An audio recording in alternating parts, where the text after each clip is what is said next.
Napansin niyo ba mga kapatid na ang mga setback sa buhay natin, kapag dumating walang warning? Hindi ka wawarningan na magkakasakit ka bukas. Hindi ka wawarningan na magkakaroon ka ng matinding problema bukas. Hindi ka wawarningan na yung tawag na sasagutin mo will change the trajectory of your life. Amen? Walang ka-warning-warning, ang nakakapagtaka pa, ang mga pagsubok, ang mga setback sa buhay natin, wala nang ang warning, sabay-sabay pa. Hindi nagpapaschedule. Walang organizational chart. Sabi, di mo man sabihin, ba't inuna nyo kagad yung mabigat, February pa lang? Sana nilagay nyo sa October para tumatag-tatag naman ako ng konti. Pwede bang yung problemang to sa June mo na ilagay, masyado pang hectic ang schedule ko, kaka-break up lang namin ng Valentine's? Nilagay mo na kagad ngayon, isi-celebrate ako ng graduation, kayo talaga oh. Bigla na lang dumarating, magugulat ka na lang, dumating na, hindi nagpaimbita, sabay-sabay pa. Tignan nyo yung nangyari kay Peter, ha? Patong-patong ang sitwasyong nangyari sa kanya. Kung binasa po ninyo yung binasa natin kanina, si Peter nakakulong. Pangalawa, si Peter nasa death row. Kinaumagahan, papatayin na siya. Si Peter, binabantayan ng at least 16 soldiers. 4 squads of 4 soldiers, nakabantay sa isang tao lamang. And next, si Peter was in chains. Meron sa kamay, meron sa paa. You don't understand. Si Peter nakakulong, nasa death row. 16 soldier ang nagbabantay sa kanya. Nakatali pa yung kanyang kamay at paa. Just because they were afraid na ma-share niya yung gospel and to lead these people closer to Jesus Christ. You don't understand. Si Peter nakulong. Si Peter may death row. Kinaumagahang papatayin na. Binabantayan ng 16 soldiers at siya po ay naka-chains. This is a setback. You know why? Because their mission is to share the gospel of Jesus Christ. How can you share the gospel kapag may bantay kang 16 soldiers? Nakakulong ka at kinaumagahan, pwede kang patayin. But you know what? While I was reading this, I've learned a lot from this story na kung gusto natin na magkaroon ng major comeback from a minor setback, we need to learn from this story. Kasi naniniwala tayo based on this story na si Peter, oo nakulong, oo si Peter may death threat, o nasa death row, pero pinakawalan siya ng ating Panginoong Yesus. At nung nakabalik sila, they grew exponentially. Mas matindi pa sa paglago nila nung nakaraan. Palapakan natin ang Panginoon. So how can we prepare for a comeback? Are you ready? Because we can learn something from this story. Number 1, if you want to prepare for a comeback, number 1, prepare your heart. Puso na naman, Pastor, kakatapos lang ng February, di nga ako dinala ng flowers eh. Sama ng loob ko. Okay? Wala naman kayo eh. Okay. Sabi ng first one, if you want to prepare for a comeback, you must prepare your heart. Kung babalikan natin yung verse 6, ang sabi ng verse 6, nung gabi bago iharap ni Herodes si Pedro sa bahay. In other words, nung gabi bago siya patayin. Nung gabi na supposedly dun i-execute yung kanyang death penalty, nung gabi bago iharap ni Herodes si Pedro sa bayan, everybody read, natutulog ito. Now, listen, nasa delikado at matinding sitwasyon si Pedro, and yet, sa kabila ng one of the worst scenario in his life, kinaumagahan, papatayin na siya. Talagang pinili niyang matulog. I mean, kung mamamatay siya next day, matagal-tagal na tulog na yon.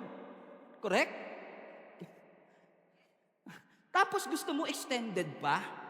Mas maaga pa. I mean, in the midst of a worse situation, nakuha niya pang matulog.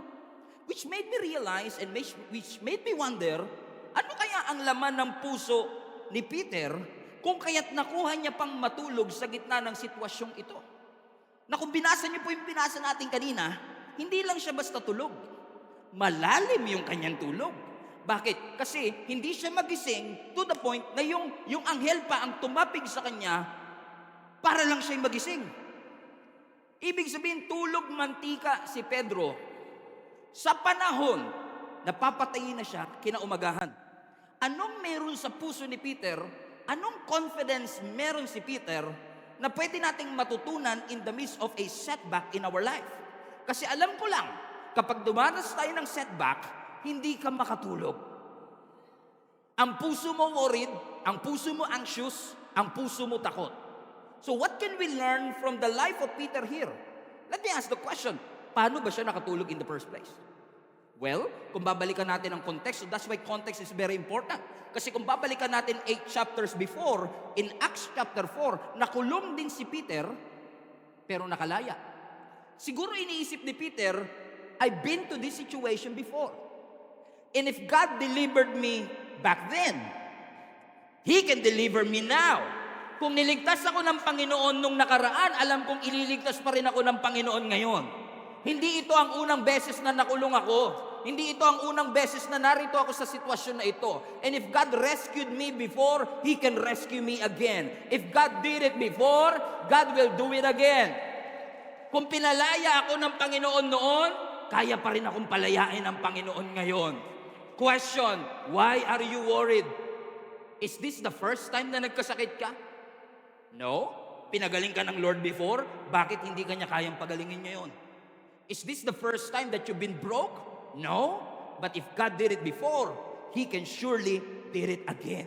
Niligtas ka ng Panginoon ngayon, kaya niyang gawin uli ngayon. Ginawa ng Lord noong 1993, kayang gawin ng Lord sa 2023.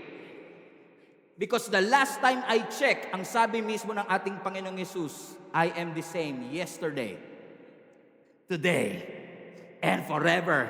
Ibig sabihin, if I can do it before, I can surely do it again. Put your confidence in the Lord. Ilagay mo ang tiwala mo at ang confidence mo sa Diyos sa gitna ng mga setbacks sa iyong buhay. And by the way, if you are saying right now, Pastor, hindi yata para sa akin ang message na to kasi napakaganda po ng buhay ko, matindi po ang takbo, parang hindi po ako dumaranas ng setback. Just wait. It will come. At pag dumating yung tagpo na yun 2 years later, make sure na meron ka ng link na to, balikan mo to because this is a good reminder for all of us na kahit may mga setbacks sa buhay natin, we should put our confidence in Him and in Him alone. Gagawin ni Satan ang lahat para yung pananampalataya mo mag-crumble, madurog, at ikaw mismo ang sumuko. Ano ba ang objective ni Satan? I've learned lang na ang objective ni Satan is to destroy you and to make sure that your faith will be fragile. As I call it, pananampalatayang babasagin. Pananampalatayang madaling babasag. Pananampalatayang madaling madurog. Mga pananampalatayang madaling sumuko. Hindi si Lord ang nagwawasak sa iyo. God is not breaking you. Satan wants to break you. But God is making you flexible. So all the struggles and all the pain and all the challenges and all this failure and pressure that you are encountering right now is for you to become a stronger version of yourself. Because after this, you will be stronger. Ang question lang, kaya mo bang matulog when everything else is falling apart? Can you sleep well when your backs are against the wall? Can you sleep well, mga kapatid, kahit hindi maganda ang sitwasyon? Can you sleep well even though you cannot trace God, you cannot see God, you cannot hear God? Can you trust the Lord?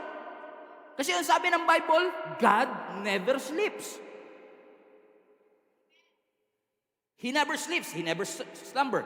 Ibig sabihin, ang Diyos hindi natutulog. So kung si Lord hindi natutulog at nagtatrabaho for you, nonsense na yung pagiging gising mo. Ba't ka pagising kung gising naman si Lord? Ba't ka nag-aalala kung si Lord naman nagtatrabaho? If God never sleeps, ibig sabihin, pwede kang matulog with confidence, knowing that God is able, and God will able. Hallelujah. Sabi mo sa katabi mo, tulog-tulog din pag may time, okay? Pero wag ngayon. Okay? Prepare your heart, put your confidence in the Lord. Number 2, what can we learn from the life of Peter, mga kapatid, on this? Do you want, gusto nyo ba ng major comeback? Major comeback? Number 1, prepare your heart. Number 2, prepare for departure. Kung ikaw ay babalik, magbihis ka na. This is the day that the Lord has made. I will rejoice and be glad in it. Ang sabi ng verse 8. Ang sabi ng scripture sa verse 8, nung ginising na siya ng anghel, magbihis ka at magsuot ng sandalyas. Bakit? Paalis ka na. You are now transitioning from a life of setback to a life of comeback. Kasi ang setback ay set up for a great comeback. Hindi yan pang habang buhay. Setback lang yan. Huwag mong tambayan. Magbihis ka. Gusgusing ka na. Pray hello. Amen. Napabaho ka na ng setback na yan. Huwag ka nang manatili. Huwag ka nang manatili sa putikan. Magbihis ka. Umayos ka. Hindi ka nilikha ng Panginoon. Hindi ka tinawag ng Panginoon para manatili sa kulungan. Dress up. Lalaya ka. Naalala niyo yung mga Israelites? After 40 years of slavery, ano sabi ng scripture? The night before na lumaya sila, on the night of the Passover celebration, ano instruction ng Lord? Magbihis kayo. Bakit? Ang sinasabi ng Panginoon, hindi na kayo alipin. Lalaya na kayo. There is going to be a change and a shift. Ang sabi ni Lord kay Peter, magbihis ka at magsuot ng sandalyas. Bakit? Anumang bagay na pinagdadaanan mo ngayon, ginagamit lang ng Lord para palakasin ka, hindi ka habang buhay na nandiyan. Para sa lahat ng mga magulang, nung nagsisimula pong maglakad yung anak ninyo, ilang beses po sila nadapa? Ilang beses po silang nadapa, nanay? Paulit-ulit. Maraming beses, correct?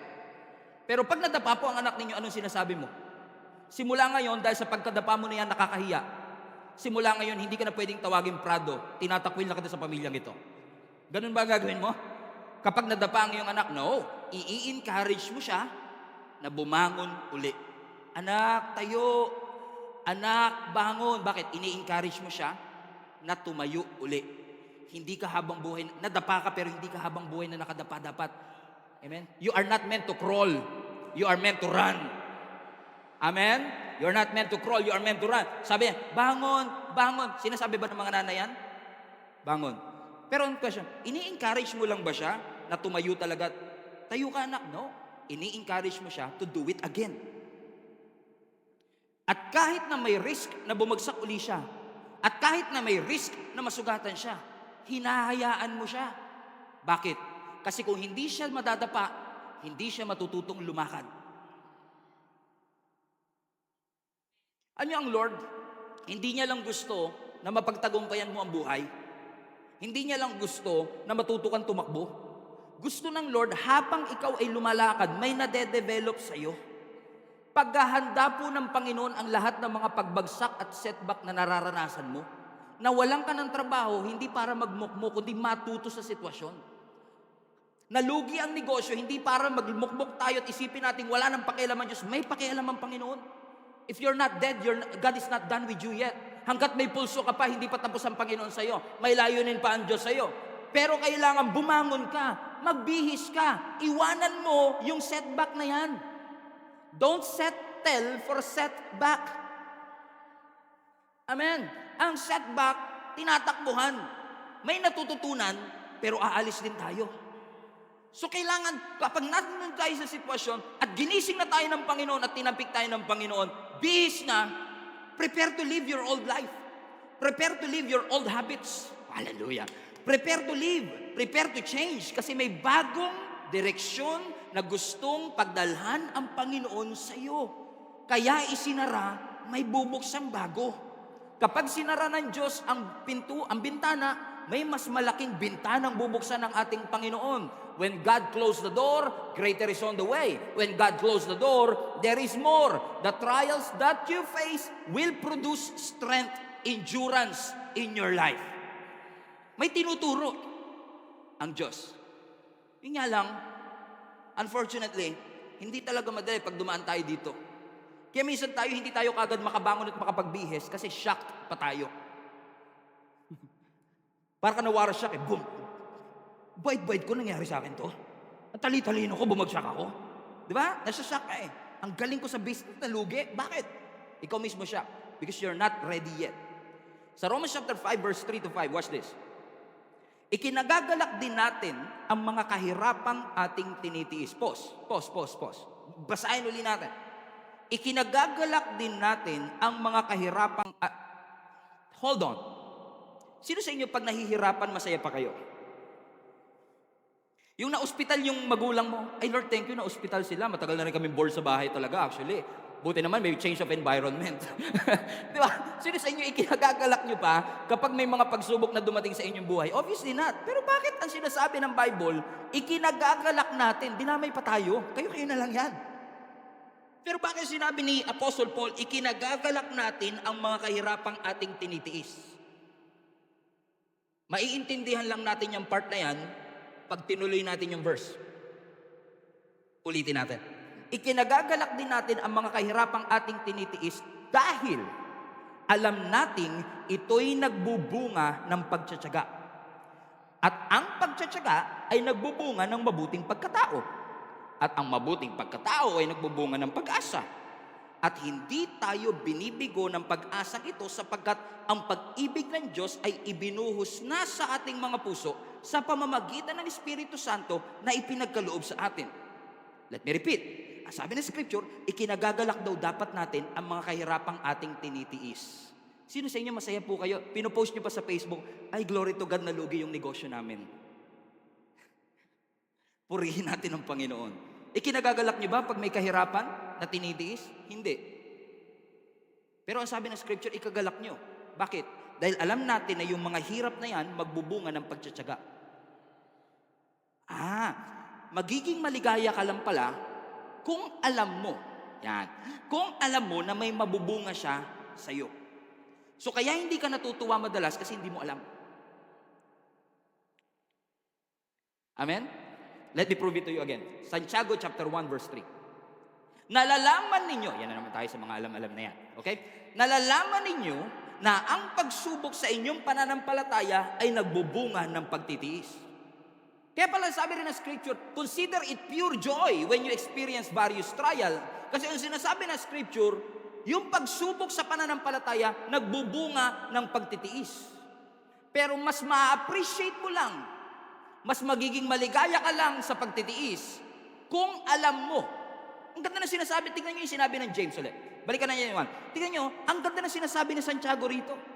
In essence, ang sinasabi ni James, alam mo dapat na may magandang madudulot ang mga testing sa buhay mo. Ulitin ko, alam mo dapat na may magandang maidudulot ang mga testing sa buhay mo. So ang tanong, alam mo ba? Yun. Kasi pag di mo alam, hindi ka talaga magiging masaya. So ito ang sagot. Para tayo ay makapagtiwala, para tayo ay maging maligaya, kailangan natin pagkatiwalaan na anumang testing sa buhay natin ay may maidudulot na endurance. May maidudulot na pag-asa sa bawat isa sa atin. Ibig sabihin mga kapatid, nasa atin na yung sagot.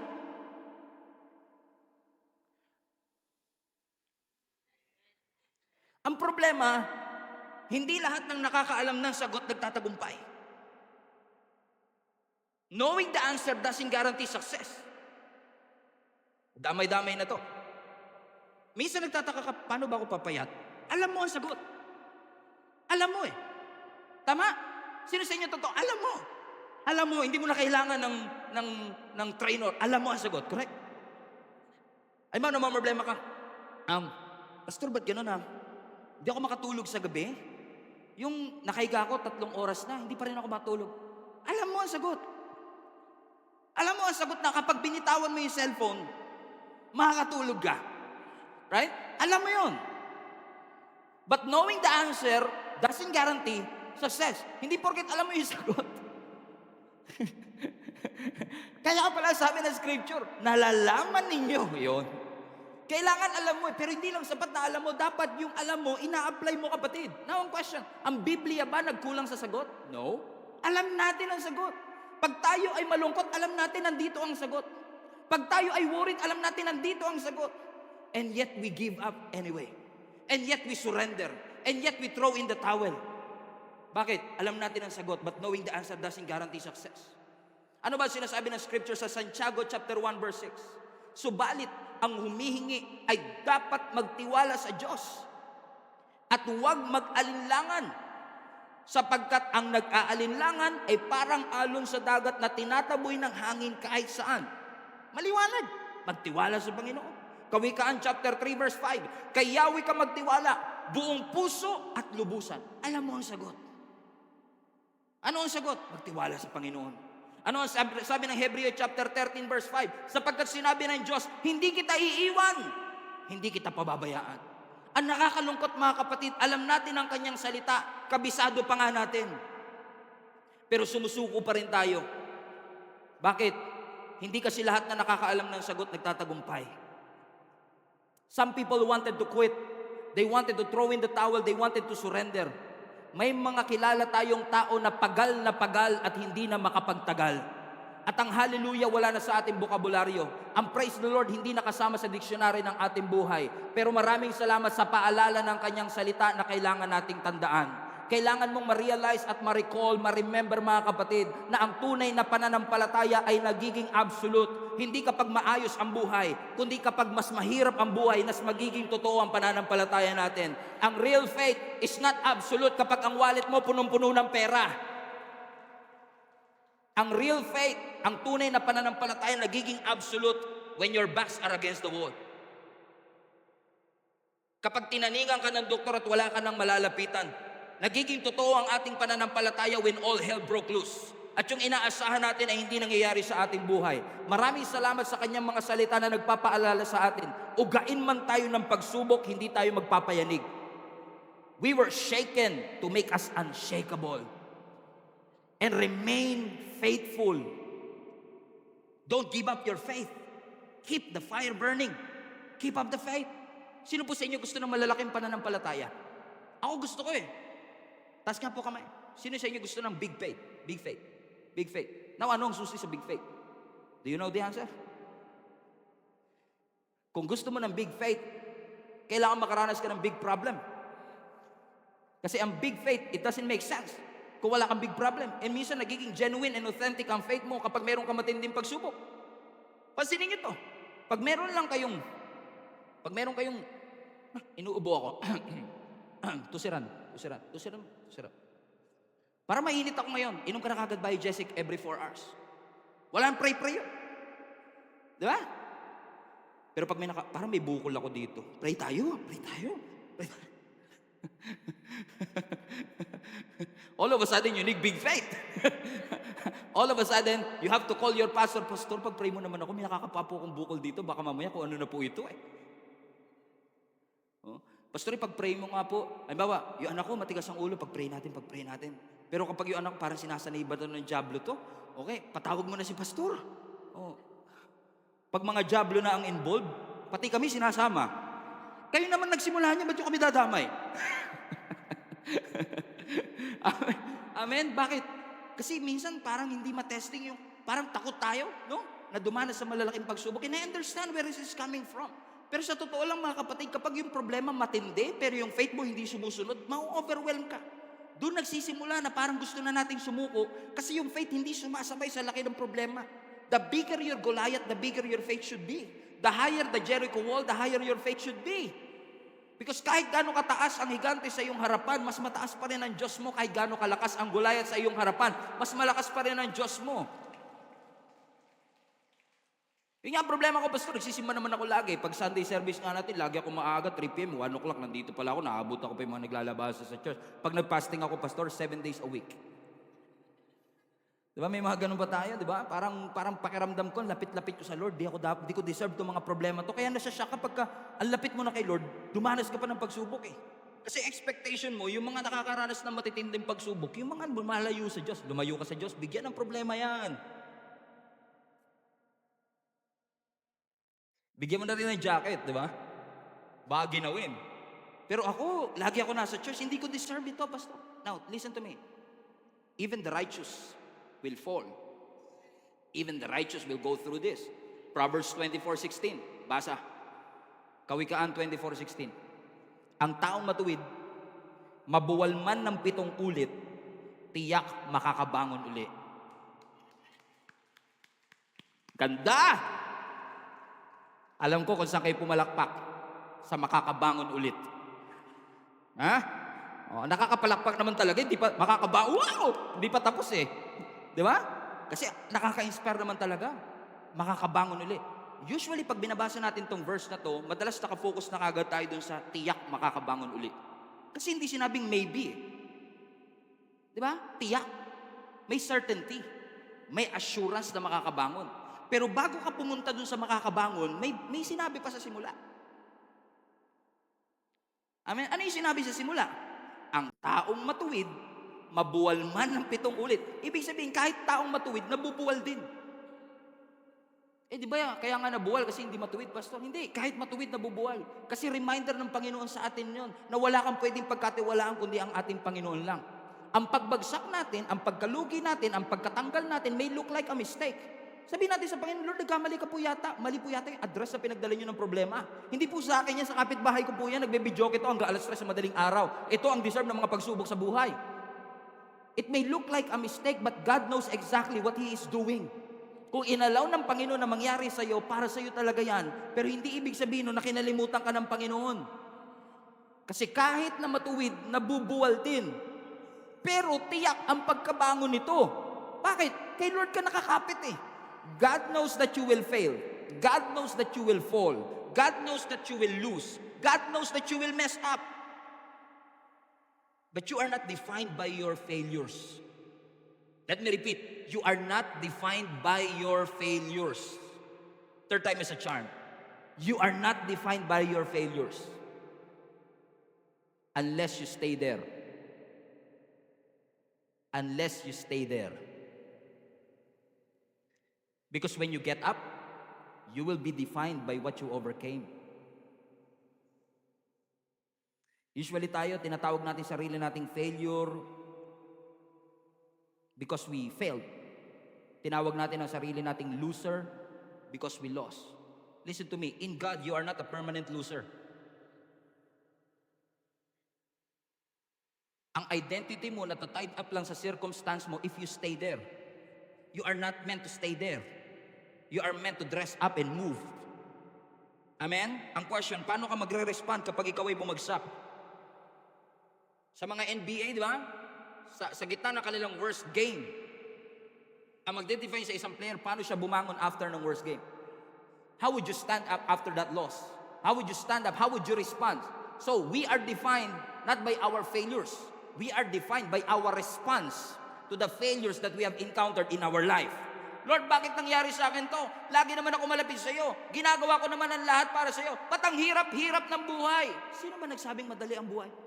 Nobody said it was easy. Sabi nga ng Coldplay chapter 3 verse 16.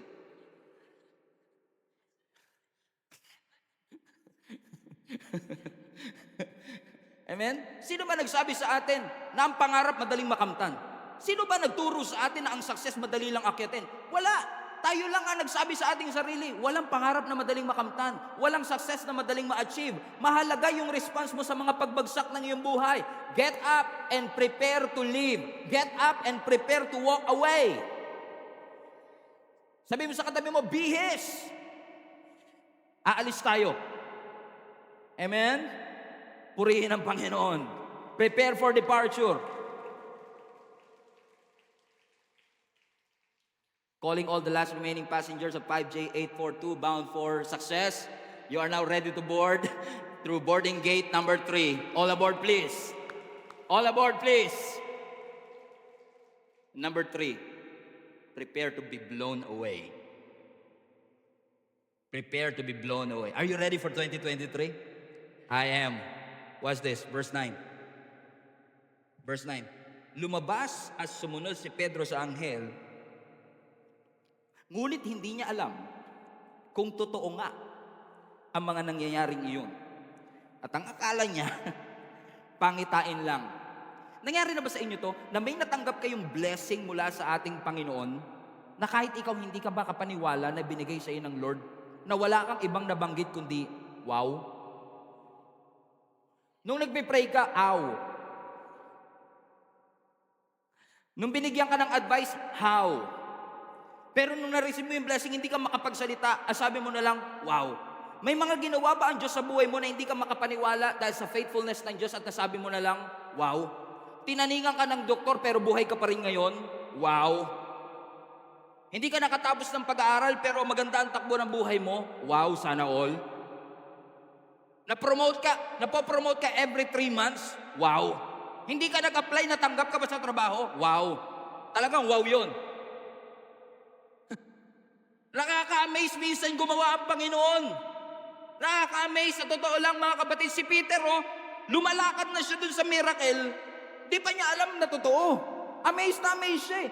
Hindi kayang i-comprehend ng isip niya na lumalakad na siya sa pagpapala. And minsan tayo nasa gitna na tayo ng blessing, hindi tayo makapagpasalamat kasi hindi tayo makapaniwala. Ang dami-daming deserving, pero bakit ako pa? Ang tawag dyan, grace. Grace is for the undeserved. It is unmerited favor of the Lord. You don't deserve it, but God gave it anyway. Prepare to be blown away. Prepare to be blown away. Ito pa nakaka-amaze, no? Si Peter, everybody put that in the chat. Wow. Okay? Wow. Wow. Okay? Prepare to be blown away. Look at this.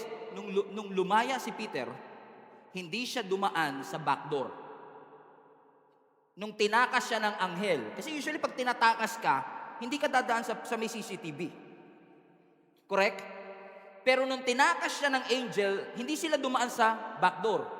Dumaan sila sa front door. Ang sabi pa ng scripture, kung nabasa nyo, dinaanan pa nila yung guard. Yung 16 soldier, sila yung na-blown away. Pagdaan siguro ni Peter, si Peter ba yun? Di ba? Nakakulong yun ah. Hindi na siguro sila nakahabol eh. Bakit kahit sila na-blown away? Bakit mga kapatid? Nakaka-amaze kasi dinaan pas ng Lord sa bantay. Ang sabi ng scripture, He went past the security. And they never went through the back door. They went through the front door. Everybody saw it. Alam mo mga kapatid, naniniwala ako na yung mga blessing na gagawin ng Lord sa buhay mo, tatandaan nyo to ha, pag ang Diyos gusto kang pagpalain, hindi secret mission. Na parang sinisikreto na, oy anak, sikreto lang natin to ha. Baka maingit yung kapitbahay mo, kaya ikaw lang muna papano ko. Backdoor muna ha, o abot-abot lang. Minsan kami pagka mga pastor, pag binibigyan kami minsan ng love gift, may bigyan kami ng love gift, na-bless talaga sa buhay mo, bibigyan ng love gift, aabot sa iyo. Pastor, kala mo droga yung inaabot, pastor, ako drug pusher. Naiintindihan ko naman kasi talagang Lord, pastor, para sa ministry to. Yung kakamayan ka lang may magaspang. Magaspang. Amen. Kasi diba tayo pag minsan tumutulong, pag may inaano tayo, may mga tulong tayo, gusto natin pasikreto, secret mission. Kamay, baka utangan ako ni Mars ha, kaya tayo lang. Pero ang Lord, kapag gusto kanyang pagpalain, when you get delivered, everybody is going to witness it. Everyone is going to witness it. Your friends, your family, your haters. Hello! Even your haters, they're going to appreciate everything that God has done in your life. Bakit? Kung lumabas si Peter gamit yung back door, may investigasyon pa yan. Sino ang kasabot dito? Inside job yan. Sino ang kasabot dito? Sino sa 16 soldiers ang nagtakwil? Pero nung dumaan si Peter sa front door, wala nang investigasyon. Alam nila, Diyos na lang talaga yun. Biruin mo, dumaan sa security, dumaan sa CCTV. Bakit? Kapag may gagawin ang Panginoon sa iyo, your mind will be blown away. Your mind cannot comprehend all the good things that God has done in your life. Kaya mga kapatid, pwede ba tayong huminto lang saglit at pasalamatan natin ang Panginoon sa lahat ng bagay na ginawa niya sa ating buhay? Sa lahat ng mga pintuang binuksan ng Panginoon, sa lahat ng daan na create ng Panginoon, sa lahat ng mga bundok na problema ang ating napagtagumpayan, sa mga sakit na pinagaling ng Panginoon sa ating buhay. Let us thank God for what He has done, because you will be blown away when God do it. And I am still blown away with what God is doing in our church. Hindi lang halata, because I'm trying to compose myself. But what is happening in our church is not normal. Hindi dahil abnormal tayo.